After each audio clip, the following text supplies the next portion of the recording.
Good evening and welcome to Dig This. I'm your host. My name is Tom Levy from the Department of Anthropology here at the University of California in San Diego. My guest this evening is Dr. Ezra Marcus, who is a maritime archaeologist from the Department of Maritime Civilizations at the University of Haifa in Israel. Ezra took his PhD from the University of Oxford, and it's a pleasure to have him with us. Ezra, welcome. Thank you, Tom. It's a pleasure to be here. Ezra, I'm curious. You refer to yourself as a maritime archaeologist and not an underwater archaeologist. Why? Well, Tom, maritime archaeology is a holistic approach to human activity in the sea. Underwater archaeology treats only those types of artifacts and activities that are found underwater. Many of the things that humans did in the past took place alongshore or at sea, or even at a great distance from the shore. Yet they did have a maritime characteristic. If we would only limit ourselves to those artifacts that were underwater, we would only have a very limited perspective on what the sea was for ancient humans. I'm sorry to say we don't have a maritime archaeology center here in La Jolla. We should, and this is a sort of a plug for one. But could you tell us how your Maritime Institute is structured in Haifa? Okay, well, our Maritime Institute, the Recanati Institute for Maritime Studies, along with our department, which is a graduate department for master's and PhD students, work together in carrying out research along the shores of Israel and abroad, for example, in Turkey. The department trains young scholars in an interdisciplinary approach to human activity in the past. We have geologists, we have biologists, we have historians, and we have archaeologists, all working together, formulating the same questions and trying to answer them in a holistic approach to what might be best called humanistic oceanography. Well, it sounds like this is a real interdisciplinary endeavor, and I know that you're interested in the deep time study of the Eastern Mediterranean. Can you tell us about your most recent research on that topic? At present, I'm working on a book that attempts to approach the history of the land of Israel from a maritime perspective. For many years, the approach that was taken to the past in Israel, in the southern Levant, has been a very biblical-centered approach, very terrestrial, looking at the highland areas and the inland areas, and forgetting that Israel has a 250-kilometer-long seashore. That zone was a zone of rich activity, rich maritime activity, that connected Israel with the cultures of ancient Egypt, Cyprus, the northern Levant, Lebanon, Syria, and even places far west like Greece and even the western basin of the Mediterranean. And I think the only way you can truly understand the social and economic processes that took place in this region is by relating the terrestrial areas with their maritime counterparts. Well, if you're talking about biblical archaeology in the Iron Age, it's true. At the beginning you mentioned the ancient tribes of Israel and so on were situated in the highlands. Well, what were the other groups that inhabited the coast, and how did they impact on ancient Israel? Well, the ancient Israelites who settled in the highlands really maintained a highland agriculture and horticultural and even pastoral existence. They interfaced to a certain extent with the lowland groups. With some they had a sort of competitive or even belligerent relationship, such as the ancient Philistines. With others, such as the Phoenicians, who are the descendants of the ancient Canaanite seafarers, they maintained a very rich and vibrant relationship. Hiram of Tyre, for example, supplied the wood and the craftsmen to build the temple in Jerusalem, according to the Bible. The Israelites would have certainly provided the lowland areas with things like wine and olive oil, and also served as a conduit for the types of trade items that may have come from the eastern side of the Jordan River or from Saudi Arabia, where areas that were rich in spices and the like. Now, you've actually done some underwater archaeology. Was it related to these biblical topics, or? Sadly, not nearly as much as I would like. Much of the work that I did underwater was at Roman harbor sites such as Caesarea Maritima, or on prehistoric sites such as Neolithic villages that are now submerged under 33 feet of water, and even work on underwater submerged shipwrecks like the Magan Michael ship, which we're currently working on now at the University of Haifa. Sadly, the biblical periods aren't nearly as well represented. Either we're not looking in the right place, or they're submerged under such thick layers of sand that we haven't yet found them. Here and there we find scattered wreck sites, sometimes the heavy cargo, the metals, or the equipment that the ship was carrying, like stone anchors. But a real shipwreck of the Middle Bronze Age or the Late Bronze Age, the so-called biblical periods, is still eluding us. Correct me if I'm wrong, but didn't researchers from Harvard University recently find some Iron Age ships off the coast of Israel? Yes, it was a spectacular discovery. It actually was made when the U.S. Navy was searching for a lost submarine that the Israeli Navy had been looking for over 30 years. The shipwrecks date somewhere in the 8th century, and they represent perhaps 2 individual ships or part of a fleet of Phoenician ships that were carrying large amphoras with wine somewhere to the west. We're not really sure what the route they were on. Unfortunately, they didn't make it to their destination. Well, unfortunate for them, fortunate for us.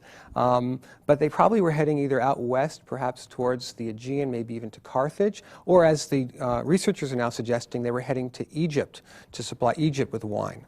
And they can figure out where the ships took off from, the first port of departure? A number of my colleagues have been working on this issue, colleagues at Harvard and other places.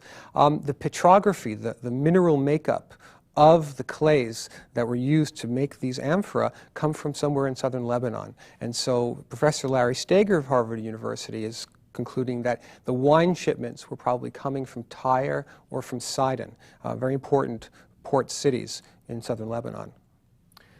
Now, you mentioned that one of the avenues of research that your colleagues look at are sea level changes, and I wonder if you could sort of characterize how much change has occurred over the last, say, 10,000 years. So the change has been quite considerable, and we have to remember that there is ostensibly a finite amount of water on our planet. And when the global temperature changes, the water is either trapped in the polar ice caps or it melts, as we believe is happening today, and begins to cause the oceans and other bodies of water to rise. From some of the submerged sites that we have been investigating, and also some of the sites that are just on the shoreline, we know that, for example, in the Neolithic period, say around 7,500 BCE, sea level may have been at least 10 and probably even 12 meters lower than it is today.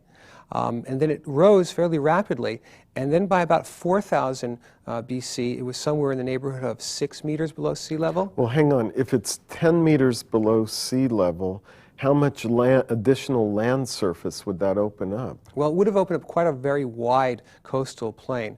Can't give you precise figures, but say the coastline would have shifted 2 to 3 or 4 kilometers to the west. So you would have a broad expanse of land. Probably it would have been very swampy because the continental shelf in the eastern Mediterranean is fairly moderately sloped.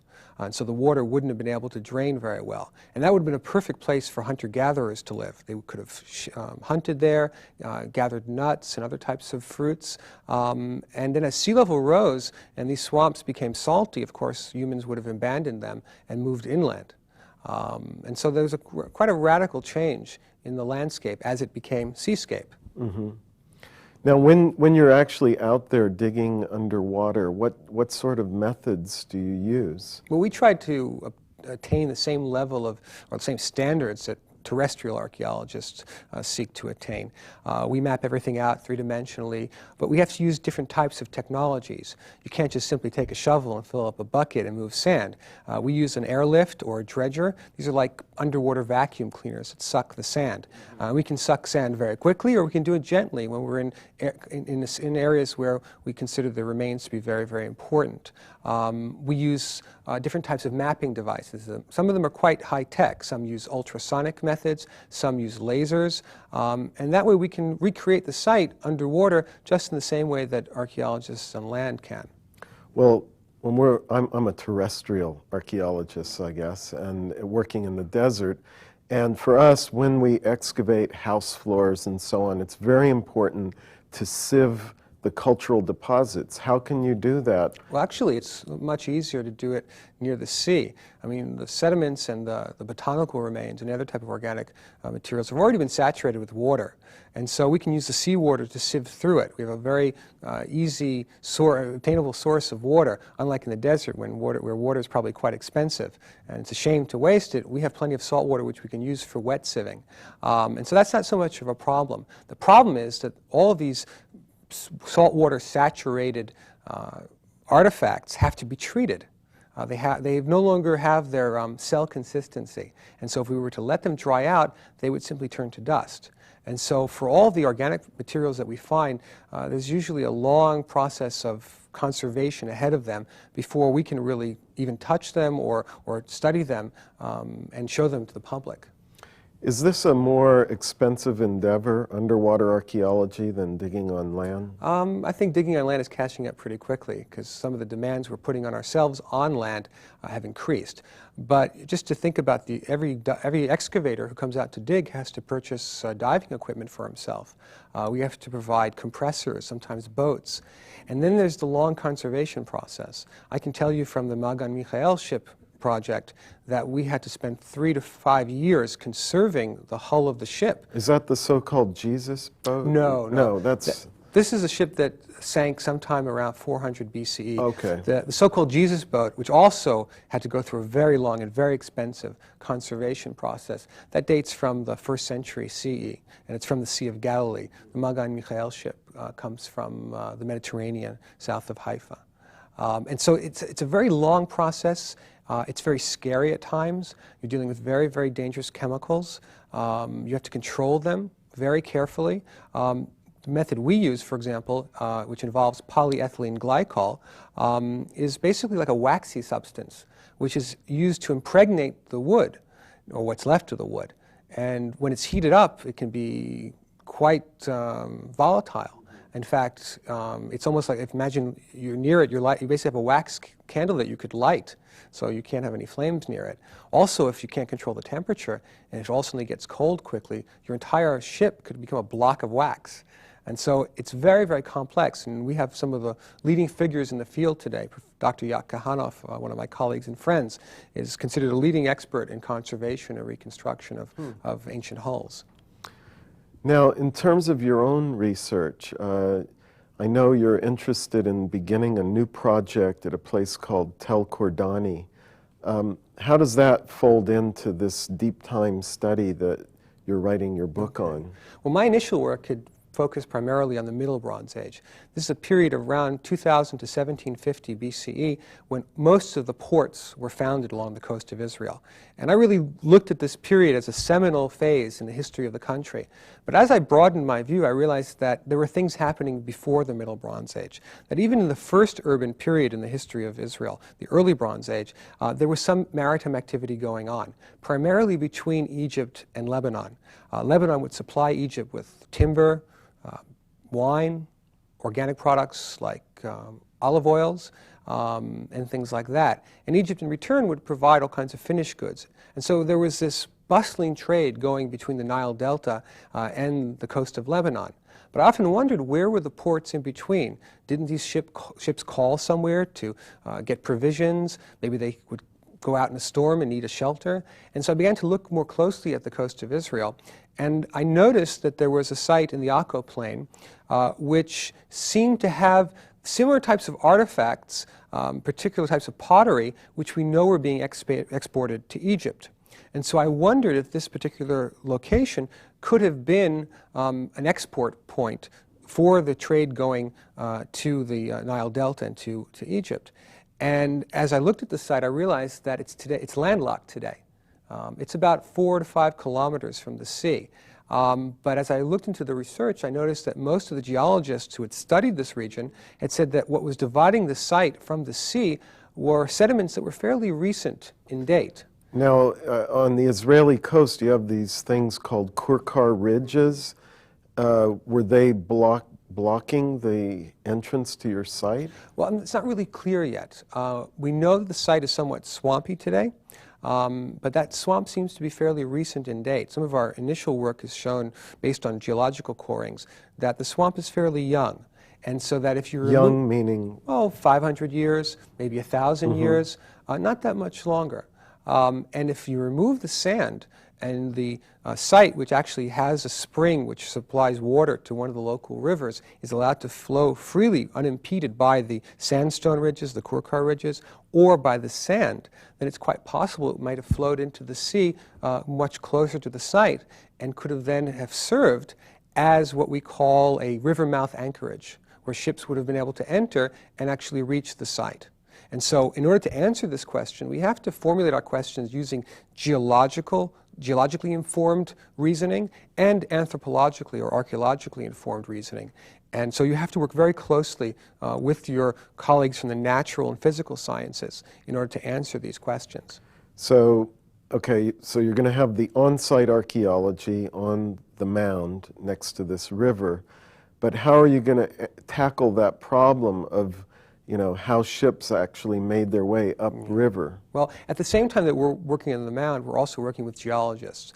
It's not just separating out the archaeology as the site and the geology as the landscape around it. We have geologists who will work with us on site to characterize the sediments that we're excavating. We have specialists who will look at the mollusks, at the snail cells and marine snails to determine what was the nearby environment like. Was it salt water? Was it brackish water? Or was it fresh water? And we also have other specialists who will look at the way in which these sediments were deposited. Off-site, we will try to integrate the archaeological remains that may be found around the site with the geological levels. Probably we'll have to do a lot of geological corings and try to date them. And it'll be very an interesting exercise to try to combine the evidence that we have from the site with the evidence we may find off-site.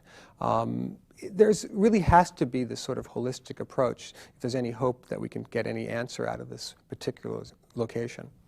Now, when I think about this trade you mentioned between Egypt, the Delta area, and the Israeli coast, I'm wondering, I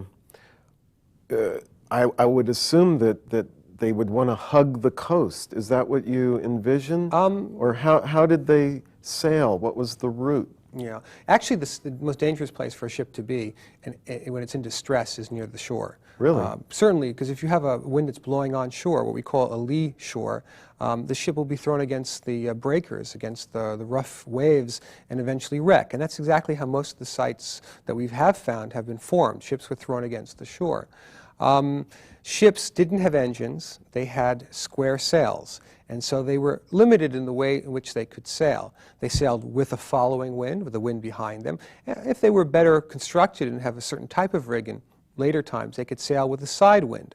And so the way in which ships probably sailed is not just along the shore within sight of land, but they would have sailed out to sea using offshore breezes, and then as the breezes shifted, the winds would then take them back in, so that you can imagine them zigzagging their way up the coast and navigating to the ports that they wanted to get to. And so the notion that they only stayed close to shore, or even the notion they only sailed during the day, I think is a misconception that people have about ancient mariners. I know we only have to look at cultures around the world to see that seafarers could sail off way out of sight of land and still find small islands thousands of kilometers away. Now, speaking of the early Bronze Age, which would be, let's say, 3,600 to 3,000, the beginning part of it, I recently read that some French and Palestinian archaeologists found a spectacular Dynasty 0, Dynasty 1 settlement in the Gaza Strip. Could you tell us about that? Certainly. Weren't you there recently? I actually had a chance to visit the site. Actually, it was the day before the present uprising began. Oh, really? Yes. We were invited along with about 50 Israeli archaeologists to visit the research the Palestinian National Authority is carrying out with their European counterparts, French and Swedish archaeologists.